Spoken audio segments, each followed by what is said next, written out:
So a few nights ago were the Oscars, and I will say this, for the most part, I am very satisfied, but there are a couple things here and there that I didn't like overall, but I do think this was a better show overall. I don't know if it's as good as last year's show, but I think it was passable, it was suitable, and also I'm happy about the winners. For the most part, but we'll get into that. So here is my overall take on this year's Oscars. I'm going to talk about the show, the winners, the presenters, hosts, performances, and such. We'll dive into all of that. And this is going to be a very long review because I'm going to talk about pretty much everything about the Oscars, at least while I was watching the ceremony. So let's start off with Best Supporting Act. I'm going to go by the show itself, like what was presented first. I'm going to go through the majority of the categories. I won't present all of them. I'm not going to talk about the shorts or anything, unfortunately. So let's talk about all the categories. I'm going to go by the show order. So Best Supporting Actresses, which went to Amy Madigan for Weapons. This was a delightful surprise. I thought her performance was great, and I think of all the nominees in that category, I thought she was the best. I was really happy to see her win. She was absolutely creepy in the movie. And rewatching Weapons again, I kind of forget that she's hardly in the movie. Like, she's mainly in the movie for the second half. But I thought that was really good. I thought it was really interesting in comparison to like probably most of these other performances. Like, at least Tiana Taylor's only in like the first 30 minutes of one battle after another. But I do think her performance was a standout among that entire movie, and I think her performance carried the entire movie, and I'm actually really glad for that win. Best Animated Feature went to K-pop Demon Hunters, which was not really a surprise. That was kind of like one of the safest bets of the night, and the fact that they kind of put it out early, it's like, okay, that kind of makes sense why they did that. Because I think everyone knew that K-pop Demon Hunters was going to win at least. And we'll talk about K-pop Demon Hunters a little bit more in this video, but we'll get there. Best Costume Design, which was won by Frankenstein, and Best Makeup and Hairstyling was won by Frankenstein as well. Again, no surprise really for either of these two. Frankenstein had great costumes and makeup, particularly on the creature itself, and I think that was kind of like the guaranteed wins for that movie. And let's move on to Best Casting, which went to, surprisingly, One Battle After Another. This was the first, I think, of 6 wins for One Battle After Another, and it won the inaugural casting Oscar, which I thought was really cool. The cast I thought it was going to go to Sinners, but One Battle After Another was a close second to me. Like, the cast of that movie was incredible, and also kind of like what they did with the presenting of that category itself, where they did that 5 people in that movie presented that category. So you had Delroy Lindo from Sinners, Gwyneth Paltrow from Marty Supreme, Chase Infinity from One Battle After Another, Paul Mescal from Hamnet, and Wagner Moura from The Secret Agent. Like, that was really cool to see. Let's go move on to Best Supporting Actor, which was won by Sean Penn. Not really a surprise to me. Again, he is both absolutely silly in the movie, but also very menacing. And you know what's weird? I think this is the first time that Sean Penn has won an Oscar that I'm okay with. Like, in Mystic River, he was good, in Milk, he was good, but in this movie, he kind of stole the entire movie for me, and I can understand why he won this category. Would I have loved to see someone else? I don't know. I think his performance was a true standout in One Battle After Another, so I'm not too upset over this win. Let's move on to the screenplays. Best Adapted Screenplay went to One Battle After Another. Paul Thomas Anderson finally wins an Oscar, his first of 3, which I'm very happy about, and it's not really a surprise here. Best Original Screenplay went to Sinners. Ryan Coogler also got his first Oscar tonight. His first of only one, unfortunately, but I was really glad to see Sinners win. Those were 2 locks in my opinion, and I'm not really surprised that they won. Let's move on to Best Production Design, which was won by Frankenstein. That movie, again, that world itself is just absolutely gorgeous, and it's not really surprised that movie won. Usually Guillermo del Toro is one of those filmmakers where it's like the worlds he creates are incredible worlds in general, and you just want to just see the rest of that world, not just what you see in the movie, but the entire world, like what it is like. And I think Frankenstein is no exception. Meanwhile, Best Visual Effects went to Avatar: Fire and Ash, which is not really a big surprise. Of all the movies that were nominated, it had the most visual effects, and the other 2 Avatar movies have won. I wasn't the biggest fan of Fire and Ash, but at least I'm okay with it winning visual effects because, again, these are very visually heavy movies, so it's not too upsetting. Best Original Score, which was won by Sinners. No big surprise here. I thought the music in that movie was incredible. It definitely played a lot into the movie. Would I have loved to have seen One Battle After Another take this? Sure, but I think the music was integral to Sinners overall, and I feel like it's just better, and not better, but like it definitely played a part in the movie where I feel like One Battle After Another is a nice little touch. So let's move on to Best Sound, which was won by F1. Not a surprise, really. It's only Oscar. Considering, again, I saw this movie in IMAX. The fact that this movie is such a throw in IMAX and is just so Everything is just so perfectly tuned in that movie. I do feel like this was pretty much its guaranteed win. So, but I'm still glad it won it overall. Meanwhile, best film editing went to One Battle After Another. Not really a surprise considering the movie is almost 3 hours long and it doesn't feel that way at all. I'm really glad this movie won still. Best cinematography, which went to Sinners. Amin Darrell, I forgot her last name, unfortunately. I feel so awful. But the cinematographer from Sinners is the first woman to actually win in this category, and that's really incredible for her. I thought the cinematography in that movie was just absolutely stunning. And I also thought, like, particularly the I Lied to You scene, which we'll talk about as well in this video, absolutely gorgeous. And that scene alone should have won that Oscar. So that was incredible. Best International Feature Film, which went to Sentimental Value.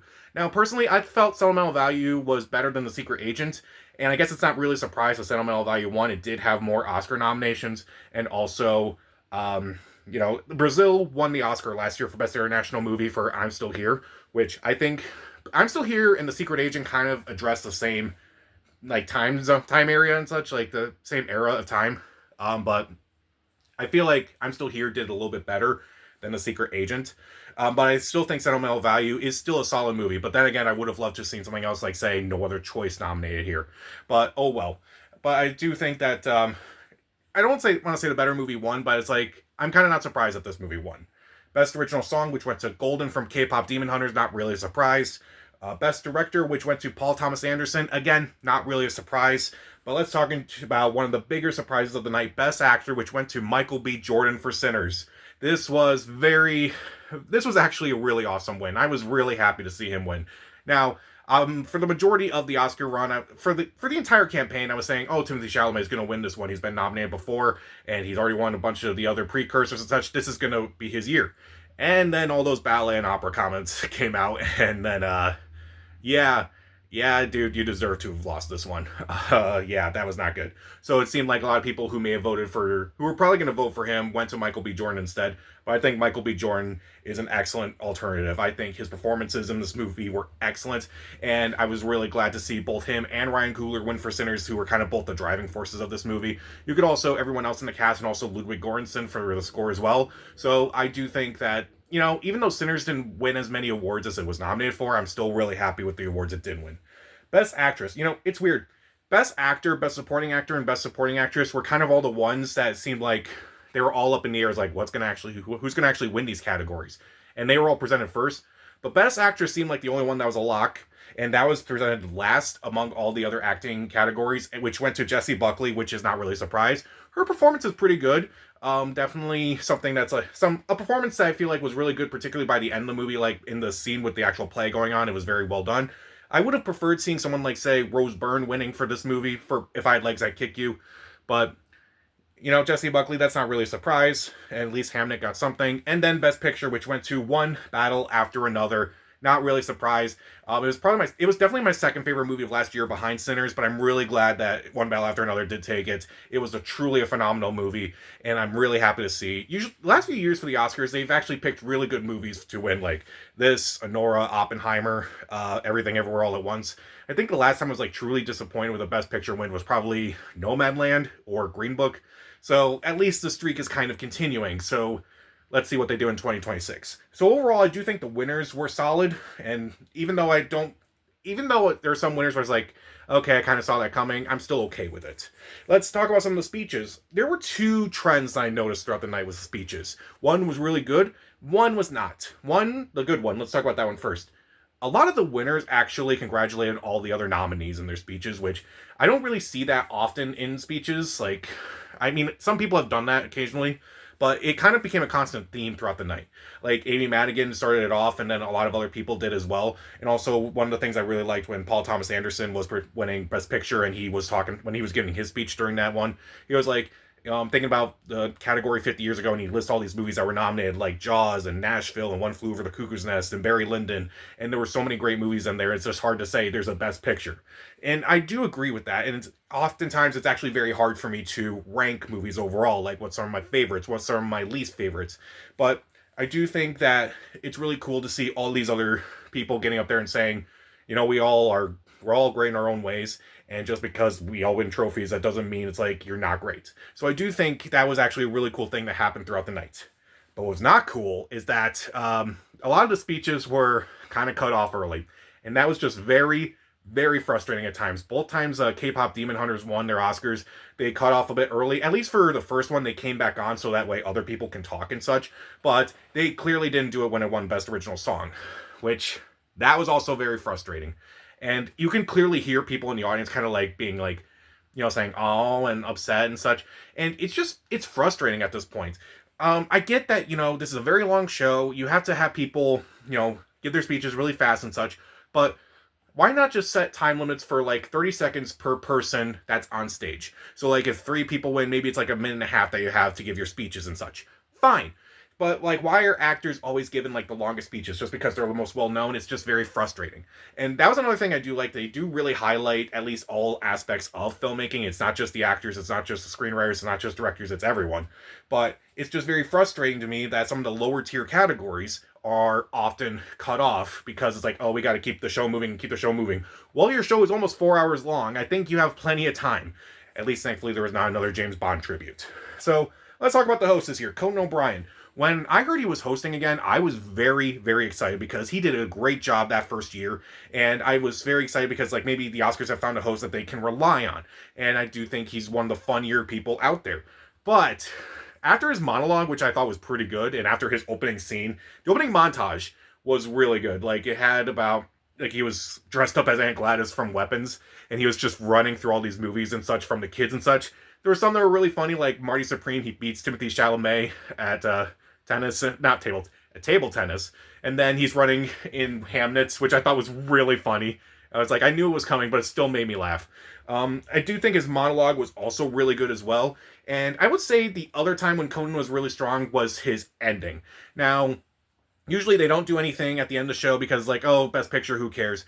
He had a brief moment at the end where they did, like, a scene parodying the ending of One Battle After Another, where, spoiler, if you haven't seen One Battle After Another, Sean Penn is killed in the ending, and it's a scene that parodies that scene, where it's like, hey, you're named Oscar host for life, and then he's like, Oscar host for life, but then it's clear that he's being poisoned and such, and he just passes out, and they put him into, like, one of those, garbage chutes that, I don't remember, like, the incinerator or whatever, and then I was like, immediately I went no when Mr. Beast was put on as all-time Oscar host. It's like, no, I will take AI over Mr. Beast. Okay, maybe not that far, but I would not take Mr. Beast as an Oscar host ever.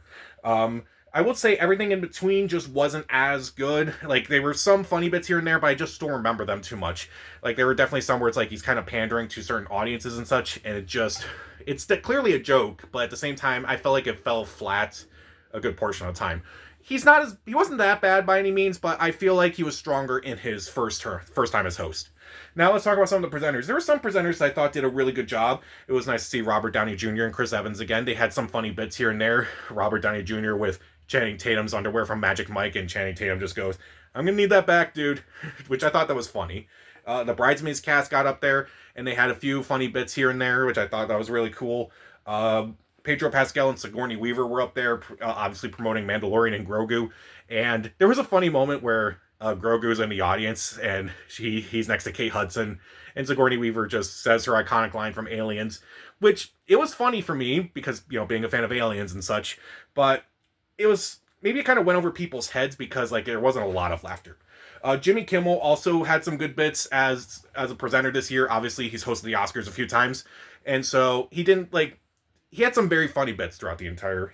He presented 2 categories, but he didn't overshadow Conan. Adrian Brody also kind of had a funny bits where he was about to basically do his speech again or add to his speech. It was funny, but thank God he didn't stay up there for very long. Let's talk about some of the ones I didn't care for. First off, Anne Hathaway and Anna Wintour. Now, I love Anne Hathaway, and I get, like, the joke because Anna Wintour is the inspiration for Meryl Streep's character in The Devil Wears Prada, but I just felt like the joke kind of fell flat. Like, they did it twice, and I just felt like it just wasn't funny the first time even. Bill Pullman and Lewis Pullman, obviously, Bill Pullman is Lewis Pullman's father. But I felt like their banter was just not as strong. But the worst presentation of the night has to be Kumail Nanjiani. Now, I love Kumail Nanjiani. I think he's really funny. But this was one of the times where I felt like, oh, I think you crossed it, and it's just not funny. Like, he had a joke about, like, how he was presenting the shorts categories, which, he was like, that's probably for the best. Like, why don't we just have, all these movies be shorts instead of It's a Wonderful Life. How about It's a Wonderful Month? Okay, at first it was fine, but then he made a joke about Schindler's List, which at that point I'm like, oh, I don't know if I would have done that joke. That one was too far. Instead of Schindler's List, it was Schindler's Post-it, which I don't know if I would have done that joke because, yeah, that seems very, very offensive. Now, coming from someone like me who doesn't mind offensive comedy every once in a while, you have to know when to do it right. And I just felt like this was just too far. And I just felt like it was just not okay, especially considering Steven Spielberg was in the audience. That was in poor taste. And also, the last presentation that I will give is the In Memoriam, which started off with Billy Crystal talking about Rob Reiner and his wife, Michelle Reiner. And it was a very beautiful, very touching tribute. And it was very funny, it was very sweet. And then you had a lot of people who worked with him on his movies and such come out and just kind of stand up there as the In Memoriam began. Like you saw people from This Is Spinal Tap, Princess Bride. You saw Kathy Bates from Misery, Annette Bening from American President. You saw Meg Ryan up there with Billy Crystal as like this was actually a very very nice tribute. I may have taken Rob Reiner's work for granted because I kind of forgot like how much he did. Like he did a lot of comedies, he did a lot of dramas, he did Misery, and so he definitely explored his work, and I'm just glad that this tribute actually went really well. And I just feel like maybe now I should go back and watch all of Rob Reiner's work. I do have most of his movies on Blu-ray at least, and I do think that this was very sweet. And another sweet tribute was from Rachel McAdams, who talked about both Catherine O'Hara and Diane Keaton. When I heard Catherine O'Hara passed away, I almost lost it. I began crying. Like that one just hurt. And Diane Keaton was also a surprise. I'm not as big of a Diane Keaton fan as I probably should be, but that was also very sweet of her. But I do think those tributes were nice. Now let's talk about some of the performances of this movie. There were two, I Lied to You and Golden, which I kind of predicted that those would be the main two that would be presented during the Best Original Song, and they were both really fun. I Lied to You basically recreated that one shot, and it was still in one shot for the most part. I thought that was really cool to see. Although the only thing I would say that I didn't like about it was that they brought in the vampires. Not the actual actors who played the vampires, but actors who looked like the vampires. It was supposed to be a funny scene, but I felt like it was just kind of out of place. But also, it was just really funny to see Misty Copeland kind of like end the tribute by just doing ballet in front of Timothée Chalamet. That was really funny. Also, Golden was also a pretty fun performance too, mainly kind of seeing like everyone in the audience have those lights and kind of like, bopping along to the beat of the song and such. That was pretty cool to see, and it was pretty fun overall. And without a doubt, I think there were some very awkward moments in this movie.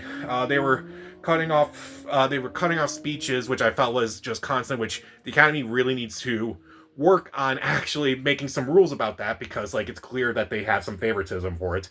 And also the best casting Oscar, it was really awkwardly edited. Because like maybe Wagner Moura went off script from the teleprompter and such, but they cut to Delroy Lindo before Wagner Moura was even finished. And it was just kind of awkward, just kind of waiting for him to talk, where everyone was kind of going like, wait, what just happened? Did he just go off teleprompter and such? But again, why is it that the Oscars usually have like an awkward telecast when they're presenting some of the best of the year? It just kind of doesn't really make sense. But overall, I do think the show overall was pretty good. I like the winners. The host was pretty good. The presenters were pretty good for the most part. Some performances were really good. The Rob Reiner tribute I thought was really good as well. There were awkward moments here and there, but I'm mostly satisfied with this year's awards. So, what did you think of the Oscars? Are you a fan of the winners or not? Did you like the show itself? Comment down below, subscribe to the channel. This is Pat. Stay safe.